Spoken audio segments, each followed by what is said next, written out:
We begin tonight with Hurricane Katrina, which could be among the biggest storms ever to hit this country. Hurricane Katrina is now a Category 5 hurricane. It is supposed to hit New Orleans, a low-lying city surrounded by water, a possible worst-case scenario.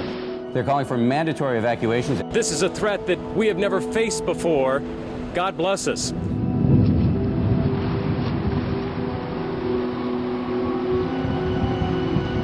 There was no electricity. There was no water. There were no commodities. There was a wasteland. Hurricane Katrina was a particular event where human flourishing was catastrophically interfered with. People ask, how can a good God allow such things to happen?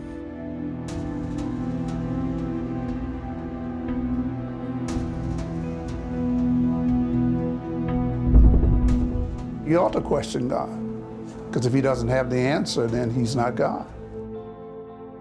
The intent of the project is to explore the influence of the faith beliefs of survivors from Hurricane Katrina, looking specifically at three kinds of relationships: their relationships with God, their relationships with the community, and the relationship with the natural environment.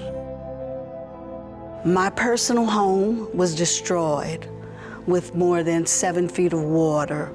My father's home was also destroyed. 2 of my sister's homes were destroyed. 80% of the city was flooded and underwater. Nobody really knows how many people got swept out to sea. I was the pastor of the Legion Fields Avenue Baptist Church, and our building was destroyed. It was just hard to believe what was going on, to realize that everything I owned was now in a suitcase.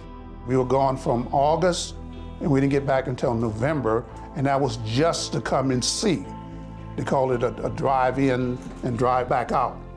It took my breath away, because the house was off the foundation, flattened. All the houses here, the church was gone, destroyed. We had about 120 people in the congregation, and a lot of them were youth, and we just couldn't reach them at all. Human suffering, in one sense, of course, is measured by pain. And pain in itself is not just physical pain, but measured more in terms of psychological pain, spiritual pain, the anguish that is caused by the shock immediately of what happened, this catastrophic inundation, coping with the initial shock of survival, and then coping with the sense of loss. And so many people were sick at the convention center, and they were dying before the television cameras. And so it was just a very traumatic and sad situation. If it's claimed, as it is in the Abrahamic faith, that God is a God of love who cares for people and so on, and that people go through these terrible experiences of suffering, I mean, clearly that raises big questions about theology, about how you cope with that and so on. So I think tackling those kind of questions is always important. My saddest and most difficult moment was when we had our city morgue, and we had taken a large convoy of ministers so that we could prayerfully, respectfully release the dearly departed to God. And that was a very trying moment because there were so many bodies.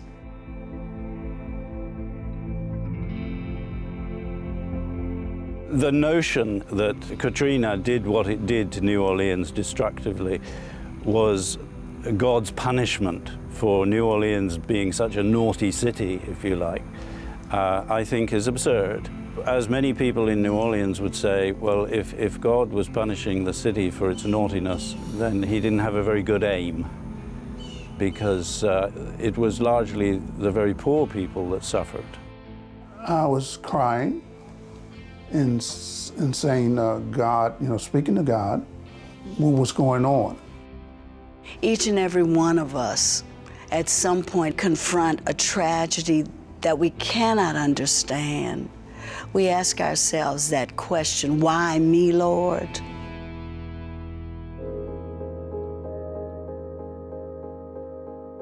In the wake of Katrina, I conducted in the region of 150 interviews. By far the greater majority of those interviewees, I found hardly any anger toward God. In a catastrophe where everything is shaken and overwhelmed, there's this one dimension to their lives that they feel has remained solid, and that is their relationship with God. He spoke to me. He said, I got this. And I never was concerned or disjointed or overwhelmed by it anymore. We live in a fallen world that has disasters, and I have an unshaken faith that God is with us even in those disasters. Suffering is a fact of life, and that in itself does give such people a foundation, if you like, upon which they can build. It can even be shaken to the extent that people can get angry with God. But it isn't anger that leads them to disbelief. It's an anger that says, well, I don't understand why you, God, would do this to me. But I know you well enough to know that you have a purpose in this. I don't have a problem with people who do ask why. I trust him in the midst of it and just want to follow him in the middle of these disasters.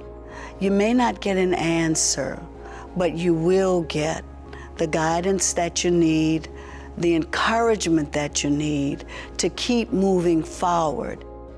Every day we walk into a day of purpose. We wake up with the Lord and we go forward in His grace and in His strength.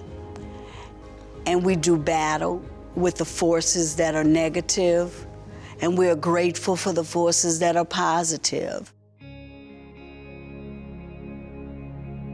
You have an influx of new people into the area. Communities and relationships in community are having to be rebuilt. I saw people come together. I saw divisions break down and walls torn down because of this. Well, everybody went through it, rich and poor. We all faced the same thing. So I think just that in itself helped us realize that it doesn't matter.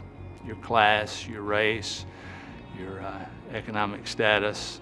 When disaster occurs, we all face it, and we all have to get through it, and we best help each other through it. We are a faith-filled people. The true integrity and character of a person is born and forged when a person is able to put aside their needs and run to the needs of another person whom they don't even know to make a difference for their stability. Churches, individuals, families came in by the tens of thousands and gutted houses, rebuilt houses.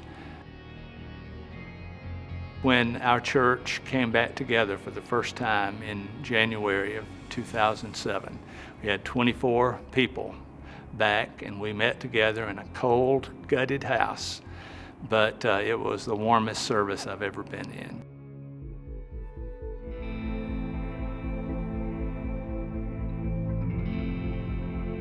I am coming increasingly to the view that there are no such things actually as natural disasters.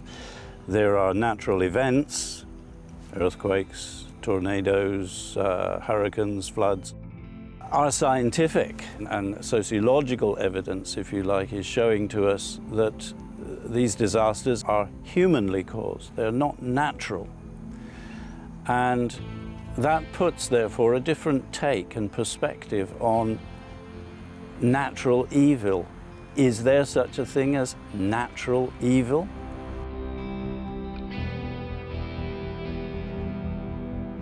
It's unthinkable that God would create evil. So the whole concept of natural evil is not something that resonates easily with the scientific evidence, the sociological evidence, or in our view, a proper theological interpretation. The whole existence of New Orleans depends upon its artificial levee system. And of course, what we learned, or are learning from Katrina, is that that levee system was not built to its requisite standard, and it wasn't maintained to its requisite standard. I think there was a lot of anger at the Corps of Engineers. My focus is not to blame, but simply to say that levees could have been higher. And out of Katrina, we've armored our levees, we've raised our pumping stations. When you're reducing the wetlands, nature's natural storm absorbance at the rate at which they are being denuded, then that's suicidal. That's asking for big trouble. And it's human beings that are doing that. It's not nature that's doing that. Mother Nature is greater than us, but at the same time, trust God. Trust God. Trust Him. That's faith. And you have to do your part. What do we need to do to maintain the levees? Our faith says, can God restore? And looking at His record, He can, and He has.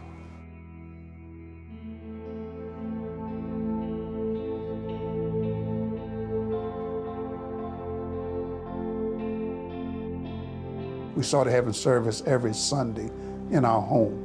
We opened up our house because this was the only place that we could have worship. This is not our house, this is God's house. Losing your home, losing your childhood home, losing all that you treasured, you know, all of your valuables, all of your memories, your pictures, you know, your 20 stylish hats, all of those personal things. Through your tears, you let that go. You begin to reprioritize human relationships, family, spoken word, kind notes, emails, phone calls, those things that speak of my connectivity to you and my caring about you become important.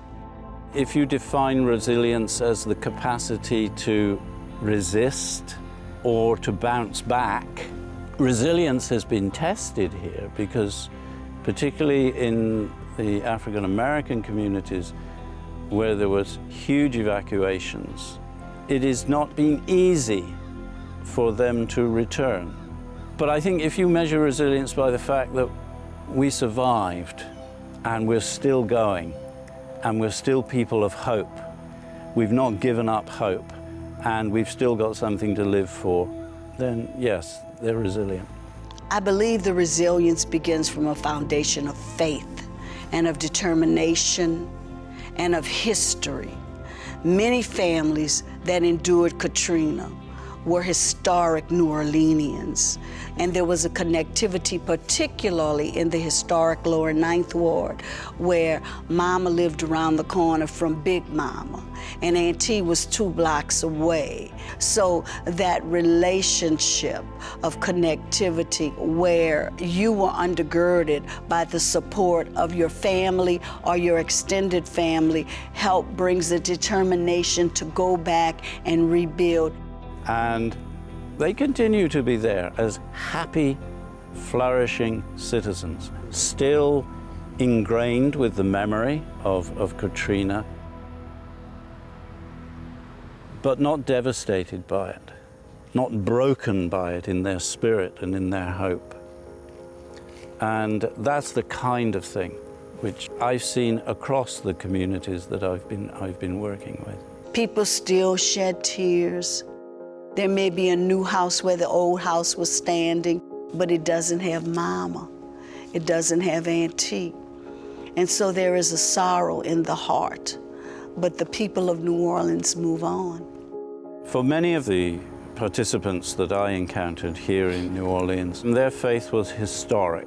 It was deeply embedded within their worldview and within their daily life. There's a new sense of brotherly kindness, brotherly love that is here now, because we realize it could happen again. But I think the new normal involves a new sense of concern for our brother and sister in community. You have to believe for a brighter future. You have to hope and pray and trust that tomorrow will indeed reflect some good out of all the tragedy and suffering that you endured and you experienced. You have to have a perspective that reflects a fervor for life and a mission of service and hope in bringing about change that benefits others. I think it all emanates from faith in a God